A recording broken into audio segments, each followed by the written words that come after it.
Salut à tous, content de vous retrouver. Dans cette vidéo, je tenais à traiter le sujet de la qualité des couteaux industriels et en même temps faire le point sur la façon dont je présente les couteaux dans les vidéos, en fin de compte expliquer ma démarche. Je vous préviens, comme il s'agit surtout d'une vidéo de réflexion et d'information, je vais passer des images d'illustration pour l'égayer un peu, mais pas forcément en rapport avec mon discours. J'aurais pu me filmer en live, mais je préfère vous faire profiter de paysages que j'ai fréquentés et d'images de couteaux, voire d'un peu de Pocket Raccoon, la mascotte générée par l'intelligence artificielle. Si je fais cette petite parenthèse après 3 années d'existence de la chaîne, c'est parce que forcément je suis informé qu'un youtubeur prétend être le seul à faire des revues honnêtes et sincères et tester réellement les couteaux. Qui plus est, il émet des remarques désobligeantes de manière récurrente, voire quasi systématique. Je n'apprécie évidemment pas qu'on remette en cause mon travail et mon intégrité. Ce n'est pas agréable de se faire casser du sucre sur le dos à longueur de temps. Mais ça m'a finalement donné l'idée de cette vidéo qui sera l'occasion de vous faire part de ma façon de voir les choses et de remettre les pendules à l'heure. Vivement le passage à l'heure d'été. Peut-être que certains ne seront pas d'accord et dans ce cas vous pourrez me donner vos avis en commentaire. Pour commencer, j'estime qu'à notre échelle, on ne peut pas tester de manière fiable des couteaux. Pour avoir la prétention d'effectuer des tests fiables, il faudrait pour cela être équipé de machines permettant d'obtenir des mesures selon un certain protocole reproductible, par exemple pour évaluer la résistance à la casse d'une lame ou sa résistance à l'usure. On doit donc essentiellement s'en tenir aux données des constructeurs. Un exemple tout bête, si un fabricant annonce qu'un couteau est en acier M390, comment avoir la certitude qu'il s'agisse vraiment de cet alliage? Eh bien, sans analyse de la composition chimique, on ne peut pas. Or, vous vous doutez bien que même la répression des fraudes ne procède pas à ce genre de vérification, qui nécessite des moyens considérables. Il faut donc s'en remettre à l'honnêteté des fabricants et la fiabilité des données techniques. Or, j'ai constaté qu'il y avait souvent des erreurs entre les dimensions annoncées, le poids et ce qu'on peut mesurer. Il arrive même que pour l'acier, ce qui est indiqué sur la fiche technique ne corresponde pas au nom de l'acier gravé sur la lame. Donc ce n'est pas très rassurant. Comparativement, j'ai depuis une vingtaine d'années beaucoup utilisé divers appareils photo numériques et on peut facilement se rendre compte de leur performance. La définition d'un capteur par exemple en ouvrant une image dans Photoshop pour contrôler le nombre de pixels, l'autonomie d'une batterie en voyant quel temps d'enregistrement ou de nombre de déclenchement est possible, le nombre d'images par seconde en vidéo, la cadence des rafales photo, la sensibilité avec l'apparition du bruit, la qualité globale de l'image, sa dynamique. On peut facilement effectuer des comparaisons en photographiant et filmant dans les mêmes conditions. Il suffit de déclencher et regarder les résultats. Avec les couteaux, c'est bien plus difficile. En coupant à main levée, on n'exerce pas la même force, on est plus sur du feeling. J'ai durant mon parcours professionnel été rédacteur en chef de magazines de pêche durant 8 ans et j'ai publié des tests de matériel. Par exemple, quand nous présentions des nylons ou des tresses, c'est-à-dire des fils de pêche pour les non-initiés, nous allions chez un fabricant qui mettait à notre disposition une machine permettant de mesurer la résistance à la traction des monofilaments ou des multifilaments. À diamètre de fil égal, on obtenait alors leur résistance à la casse en fonction de la force de traction exercée. On avait un résultat scientifique, objectif, basé sur une mesure physique et non pas un ressenti. Le verdict était sans appel et permettait de vérifier la véracité des informations annoncées par le fabricant et indiquées sur la bobine. Comme ces tests et mesures physiques ne sont pas possibles pour les petites chaînes YouTube qui n'en ont pas les moyens techniques et financiers, à moins de pouvoir les effectuer chez des entreprises partenaires, j'ai pour ma part effectué un gros travail de recherche et recoupement d'informations depuis 3 ans afin d'obtenir des données fiables sur les propriétés des aciers. À défaut de mieux, ça permet de situer les aciers les uns par rapport aux autres et donc d'orienter son choix en fonction de ses préférences. Est-ce qu'on préfère un acier durable qui conservera bien sa matière et donc son tranchant, ou au contraire qui s'aiguise facilement? Est-ce qu'on privilégie un acier qui encaisse bien les chocs et résiste à la casse? Est-ce qu'on veut un acier très résistant à l'oxydation, sachant que les aciers les plus chers sont ceux de la métallurgie des poudres et qui conservent le mieux leur tranchant grâce notamment à l'intégration d'éléments comme le vanadium, le cobalt, le tungstène ou encore le niobium et l'azote. Prétendre qu'un couteau est meilleur ou moins bon qu'un autre, pourquoi pas, mais encore faudrait-il pouvoir le prouver et le mieux pour ça, ce sont des mesures fiables afin de comparer. Se baser sur un ressenti n'a pas grande valeur, ce n'est qu'un avis subjectif parmi tant d'autres. Chacun ses goûts, sa perception des choses, en fonction des conditions du test et de son expérience. En matière de cinéma, d'aliments, voire même de l'appréciation de la beauté d'un paysage, chacun peut avoir un ressenti différent qui peut varier selon la période et même la condition physique et psychique du moment. Un coup de déprime peut influer sur votre appréciation des choses, une période d'euphorie également. On peut toutefois se fier à un avis subjectif. Je donne souvent le mien évidemment car on me le demande. Et si par exemple on estime que la personne qui vous fait part de cet avis a des goûts proches des vôtres ou une très solide expérience, cet avis a plus de valeur. Si on prend l'exemple du cinéma, je n'ai pour ma part pas apprécié le film Anatomie d'une chute, qui me faisait surtout penser à un vieux téléfilm de France 3. Or, il a remporté la Palme d'Or, des Oscars, des Césars. Pour beaucoup, c'est un des meilleurs films de l'année. Je ne suis pas de cet avis. Est-ce que les autres ont tort? Est-ce que j'ai raison? La qualité d'un film n'est pas mesurable, donc inutile de polémiquer. Le mieux est de regarder les notes laissées par les spectateurs sur des sites comme Allociné, mais encore faut-il que la majorité ait raison, ce qui est un autre débat. En général, une note globale élevée sur un produit avec un grand nombre d'avis est le meilleur des indicateurs de satisfaction. Donc il y a de fortes probabilités que vous soyez aussi satisfait quand la note est très bonne. Pour en revenir au couteau, si un modèle ne me plaît pas pour diverses raisons, je ne vais pas perdre du temps et travailler pendant des heures ou plutôt des jours sur une vidéo pour le critiquer. Même si je sais que dénigrer, ça permet de faire du buzz. Certains sont d'ailleurs experts en la matière. Si je reprends l'exemple de films ou de séries, les vidéos qui cartonnent le plus sont celles qui démontent les films. Le film n'est pas bon, mais la vidéo qui dézingue le film a du succès.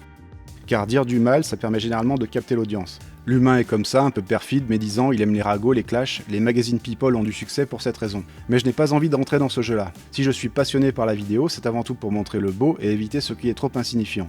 Je préfère expliquer pourquoi vous pourriez aimer un film que j'ai adoré, plutôt que passer 15 minutes à expliquer en quoi un film n'est pas intéressant. Il en va de même avec un couteau. Je pourrais prendre un modèle et dire tout le mal que j'en pense, et puis ensuite me targuer d'être le plus intègre des youtubeurs, le seul qui ose donner son avis, alors que les autres sont des vendus, des imposteurs. C'est une méthode facile.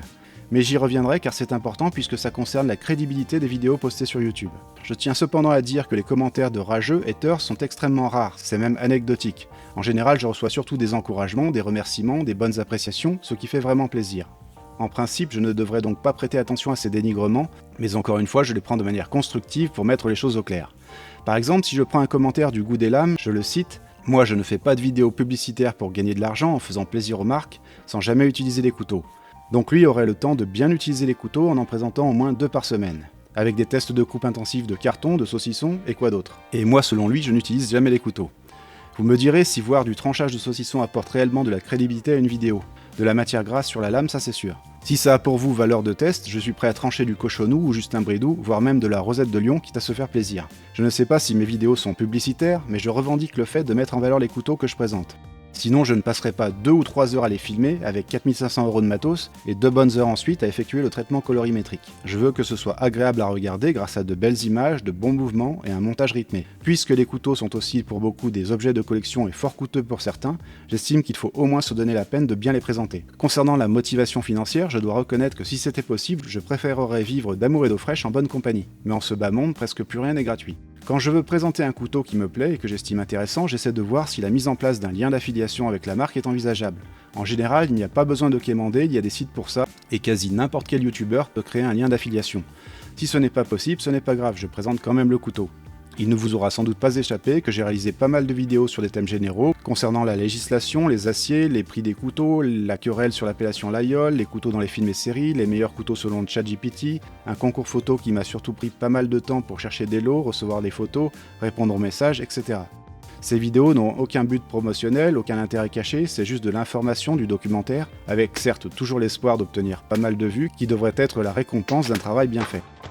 Quand je publie un lien d'affiliation pour des couteaux que je présente, ça permet ainsi de faire rentrer parfois quelques sous. Je passe énormément de temps à réaliser les vidéos pour la chaîne, et n'étant ni rentier, ni héritier et encore moins millionnaire, j'ai donc besoin de revenus comme tout le monde pour payer mes factures, mes abonnements, renouveler mon matériel vidéo, audio et informatique. Je viens d'ailleurs de dépenser le mois dernier plus que la chaîne ne m'a rapporté en 3 ans pour changer ma caméra qui donnait des signes de faiblesse après 5 années de bons et loyaux services. Donc ces liens d'affiliation et d'éventuels partenariats représentent les seules manières de faire vivre les petites chaînes YouTube car les revenus publicitaires sont dérisoires. Seulement 75 € par mois ces derniers temps. Je suis d'ailleurs abonné à des chaînes de présentation de matériel vidéo qui en font de même et je trouve ça normal. Du moment que les informations sont utiles et qu'on y apprend des choses intéressantes. Je fais d'ailleurs partie de ceux qui pensent que plus de moyens financiers offrent plus de possibilités pour faire des présentations de qualité. D'ailleurs, si je présente un couteau qui me plaît et que certains souhaitent l'acquérir, ce serait bien être le dindon de la farce que mon travail pour le présenter ne me rapporte que quelques likes, alors que le fabricant, les transporteurs, le distributeur et l'État, avec la TVA, encaissent tous au passage. Les liens d'affiliation sont donc un système gagnant-gagnant qui permet aux créateurs de contenu d'avoir une petite rétribution en cas de vente si celui qui commande un couteau passe par le lien, ce qui n'est jamais garanti. Les vidéos sont en libre accès diffusées gratuitement pour quiconque tombe dessus, ce qui n'empêche pas certains de se plaindre. Puisqu'on me reproche de vouloir gagner de l'argent, je précise que les commissions sont en général de l'ordre de 5%, parfois 7% et très exceptionnellement 10%. La plupart des vidéos ne rapportent rien en termes de vente car je suis probablement un mauvais influenceur. Je n'en fais pas des tonnes façon marchand de tapis ou bonimenteur de foire quand je réalise une vidéo sur un couteau. Ce n'est pas dans ma nature. Je me contente de présenter ses caractéristiques techniques, parfois au moyen de graphiques. Je le mets en valeur sous toutes ses facettes via de belles images, car vous l'aurez compris, je suis aussi passionné de photos et de vidéos, et je donne mon ressenti quand vraiment je découvre un truc particulier sur un couteau. Si je prends l'exemple du couteau Rafe F4, un qui m'a vraiment plu, la vidéo avec lien d'affiliation ne m'a pas rapporté un centime. Nada, niet, kutchi. Et je m'en doutais puisque quand j'ai publié cette vidéo, aucun couteau n'était en stock, et qu'après 4 jours, la publication disparaît dans les tréfonds de YouTube et l'audience s'effondre. Sachez aussi qu'en cumulant les revenus des liens d'affiliation, les très rares contributions Tipeee et les revenus publicitaires YouTube, qui lui gagne certainement beaucoup d'argent grâce aux besogneux petits youtubeurs, une chaîne comme la mienne n'obtient en moyenne tout cumulé que 150 à 250 € par mois. Ces maigres revenus permettent tout juste de payer les licences des musiques, les frais de déplacement quand je pars filmer des couteaux dans la montagne et quelques abonnements logiciels. C'est pourquoi je trouve particulièrement mesquin qu'on puisse se permettre de dire que je fais ça pour le fric, alors que ça permet à peine de payer les frais. D'ailleurs, soit dit en passant, il suffirait que les 15 000 abonnés de la chaîne versent 20 centimes par mois sur Tipeee pour me permettre de devenir une chaîne totalement indépendante avec des moyens d'investir dans des machines de test. Chiche, ce serait fantastique, pour seulement 20 centimes vous financeriez de manière participative mon travail à temps plein. Je plaisante, je sais très bien que c'est impossible. J'ai déjà eu du mal à avoir plus de 100 contributeurs pour mon e-book sur les aciers qui a nécessité des mois de travail.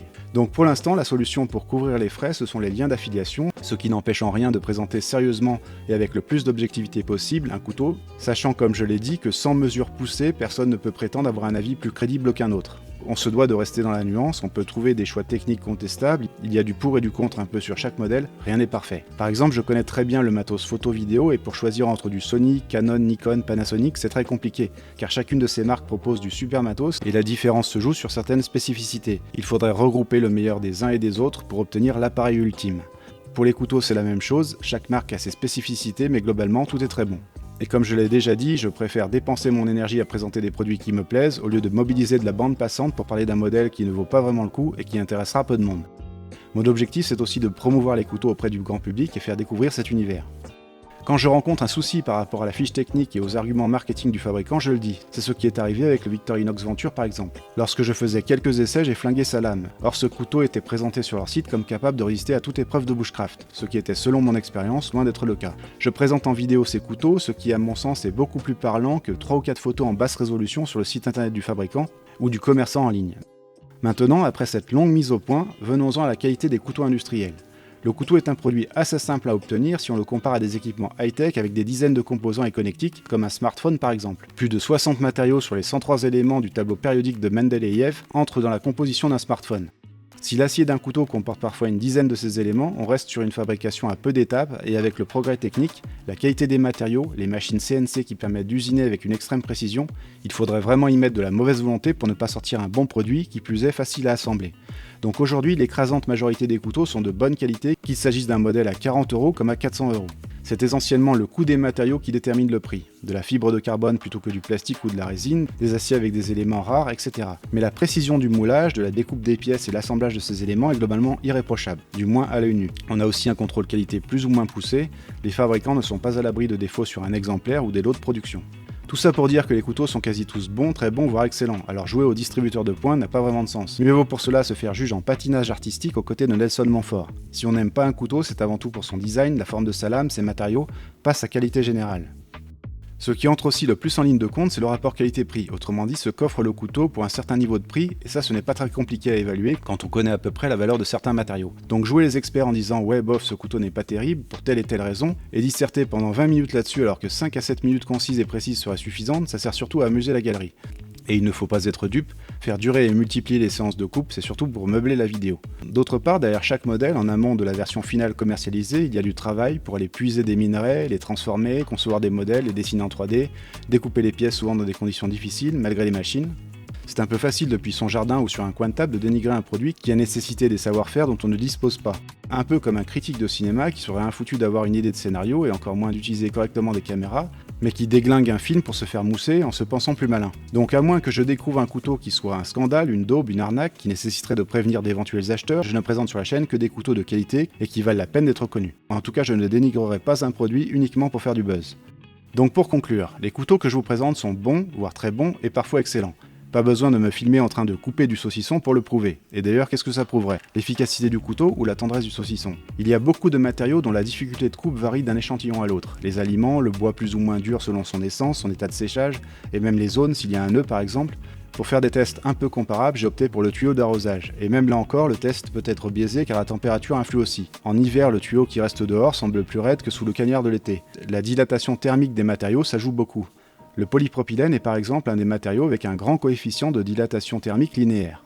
Il faudrait aussi être en mesure de déterminer le meilleur angle d'attaque, le meilleur positionnement pour optimiser la coupe qui varie selon chaque forme de lame. Or, on a nos propres habitudes et on ne les change pas d'un couteau à l'autre. Alors prétendre effectuer des tests, c'est un peu de la foutaise sans un minimum de rigueur scientifique. Par exemple, casser la pointe d'un couteau, qui est la partie la plus fragile, est relativement facile.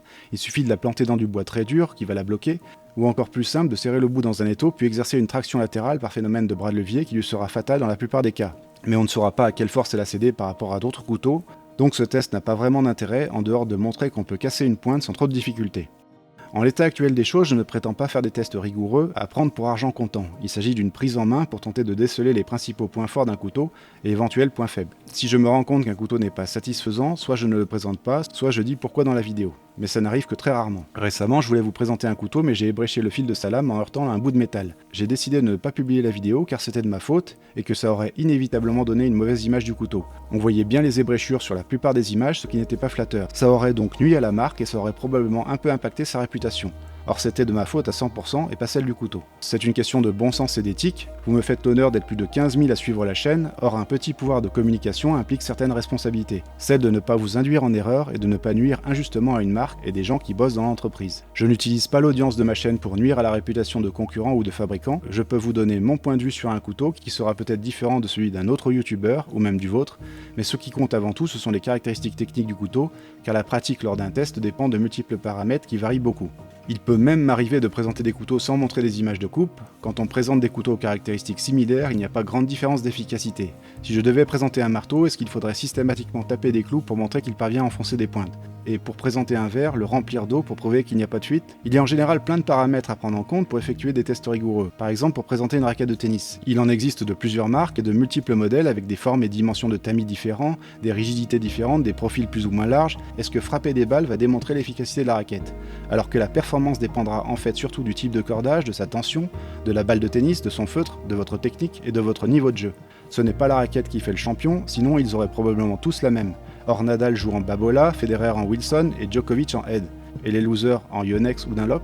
Par exemple, moi je ne suis pas bon dans les ouvertures de couteaux pliants avec front flipper, donc je vais avoir un avis peu pertinent en utilisant ce système, alors que ceux qui sont à l'aise avec le trouveront peut-être super efficace. Parfois on peut avoir de très bonnes sensations, un excellent feeling avec un couteau pour diverses raisons. Quand c'est le cas, je dis que j'apprécie particulièrement le couteau. C'est un indicateur, mais à défaut de tests reproductibles, ça n'est qu'un ressenti. Enfin, si tous les couteaux que je présente sont bons, voire parfois excellents, à quoi bon faire des vidéos, me direz-vous? Eh bien pour le plaisir de faire découvrir certains modèles, des nouveautés, de parler de leurs différentes caractéristiques, de certains matériaux, d'en faire de belles images pour vous aider à déterminer si ce couteau peut vous plaire. De temps en temps, c'est aussi l'occasion de faire une vidéo en immersion dans la nature avec pour sujet principal le couteau, mais aussi de beaux paysages, une ambiance évasion pour procurer un certain plaisir à regarder la vidéo. Si dans quelques années la chaîne génère plus de revenus, je pourrais envisager d'effectuer d'autres types de vidéos et pourquoi pas réaliser de vrais tests. Il y a plein de projets possibles. Cette vidéo, c'était donc pour relativiser tout ça. Il s'agit de couteaux parmi des milliers de modèles avec de grandes variétés de design.